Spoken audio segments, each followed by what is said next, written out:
আসসালামু আলাইকুম। আচ্ছা, আমি মূলত গতকালকে ওয়ার্ডপ্রেস 7 ওর আপডেটের একটা শর্ট ওভারভিউ দিছিলাম। তো ওইখানে আমি একটা অ্যামেজিং একটা আপডেট মিস করে গেছি। তো ওইটাই আমি আজকে আপনাদের দেখাবো ইনশাল্লাহ। তো আপডেটটা কি? আপডেটটা হলো যে আমরা যদি মিডিয়া লাইব্রেরিতে যাই, তাইলে আমরা যেটা দেখতে পারতেছি সেটা হলো যে প্রত্যেকটা মিডিয়ার নিচে নামগুলা দেওয়া আছে।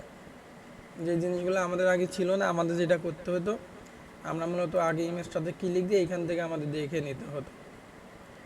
তো এখন মূলত আমাদের নিচে নিচে দিয়ে দিছে।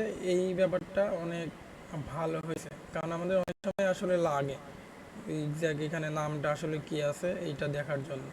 এটা আপনি দেখতে পাচ্ছেন প্রতিটার নিচেই কিন্তু সুন্দরভাবে নাম দেওয়া আছে। তো এটা আমার কাছে মনে হচ্ছে এটা খুবই অ্যামেজিং একটা আপডেট হয়েছে। তো এইটা মূলত আমার লাস্ট শর্ট ওভারভিউ ভিডিওতে মিস করছিলাম, যার কারণে এটা আলাদাভাবে একটা ভিডিও করে দিলাম।